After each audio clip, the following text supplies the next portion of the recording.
disposition de s'exprimer après cette longue présentation. Je vous rassure tout de suite, il n'y aura pas de colère de ma part et je veillerai à la sérénité des débats. Pas de colère, mais néanmoins une grande tristesse. Pour la province de Namur, le 11 septembre, c'est le jour où vous êtes passé de l'immobilisme à la brutalité. Immobilisme, je resterai conséquent. Vous savez que le groupe écolo plaide depuis très longtemps pour une réforme des provinces. Vous n'avez jamais entendu parler de suppression des provinces et encore moins de suppression des services. Nous avons par contre parlé de suppression éventuelle du pouvoir politique, de ce niveau strictement politique. Et lorsque je vois la manière dont ce pouvoir politique gère les choses aujourd'hui, je pense que nous avions raison. Il y a une deuxième chose que nous avons souhaité depuis des années, c'est une rationalisation de nos dépenses. Des dépenses de prestige, des dépenses à notre sens inutiles. Il y a des choses qui ont été faites, pas suffisamment vite, pas suffisamment fort. Enfin, nous avons toujours plaidé pour une meilleure gouvernance des services. Et ce que nous entendons par une meilleure gouvernance des services, c'est leur donner plus d'autonomie, leur permettre de travailler en mode projet, avec plus de souplesse, plus d'agilité, et vous comprendrez que mes critiques de la gouvernance ne s'adressent pas aux services, ils s'adressent aux députés provinciaux. Votre fonctionnement est depuis des années extrêmement bureaucratique, et c'est peut-être anecdotique, mais c'est la réalité des choses.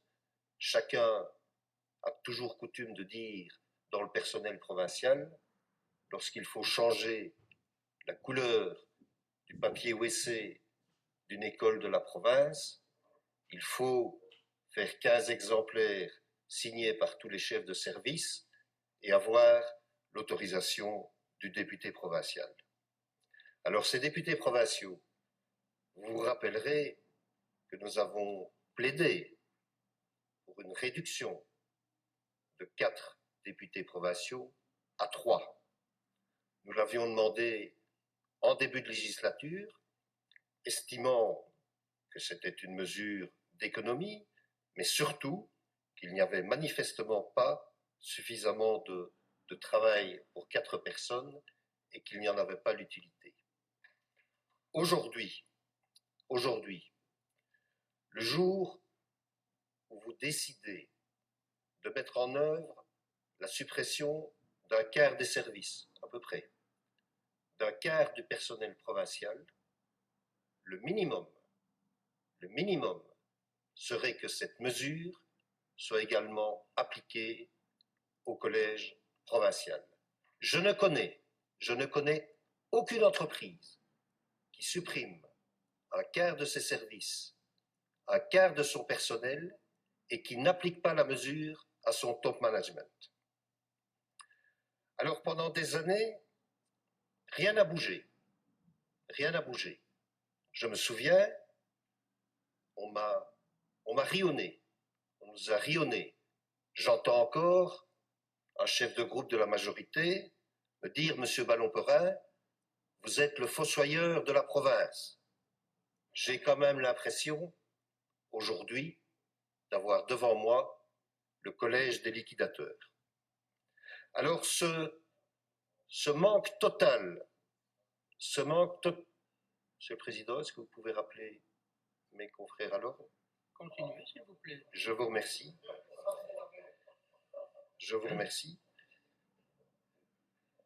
Alors, ce manque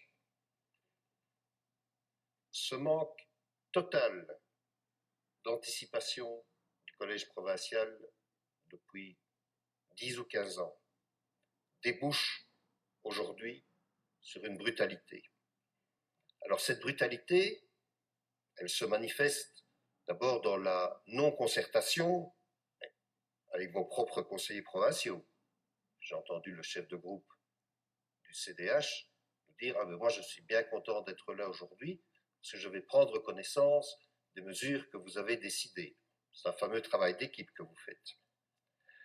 Alors, en ce qui concerne l'absence totale de concertation avec l'opposition, je vous dirais, nous nous sommes montrés constructifs, nous nous sommes montrés ouverts. Mon collègue Dumont en dira un mot tout à l'heure sur les réunions que nous avons eues ensemble. Alors j'ai entendu M. Scheffer, je pense que la concertation avec l'opposition, elle est morte. Vous ne nous aimez pas, c'est pas grave, ça ne m'empêchera pas de vivre. Par contre, il y a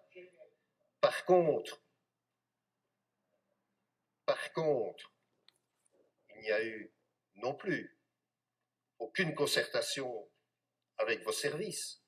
Alors lorsque j'entends votre justification de dire « Ah mais si nous avions concerté avec les services, on ne serait arrivé à rien, ça nous aurait pris des années », mais j'ai envie de vous répondre d'abord, qu'est-ce qui vous empêchait de commencer cette concertation il y a des années? Et ensuite, je relève quand même le mépris par rapport à ces services. Imaginez qu'ils ne sont pas capables de trouver avec vous, avec nous, des solutions intelligentes. Je pense que c'est un manque de respect à leur égard. Alors je terminerai en vous disant que ce manque d'anticipation débouche également sur une brutalité par rapport à la suppression d'une série de services. C'est fin 2020, début 2021, donc c'est extrêmement rapide. La réorganisation, la mobilité que vous appelez de vos voeux, il n'y a évidemment pas le temps matériel de pouvoir la réaliser. Et la deuxième brutalité, elle est par rapport aux subsides que vous octroyez habituellement, que nous octroyons habituellement à toute une série d'associations qui rendent un service essentiel à la population. Et vous venez de leur écrire en leur disant que ces subsides seraient supprimés début 2021. Alors je comprends que tout choix est un renoncement et que ce qu'on laisse d'un côté, on ne sait pas le donner de l'autre. Mais de là à décider brutalement, sans aucune période de délai, de manière à permettre à ces associations de se réorganiser, cela me paraît, et je terminerai par là, totalement irresponsable. Merci, M. Vallon-Perrin. M. Piret.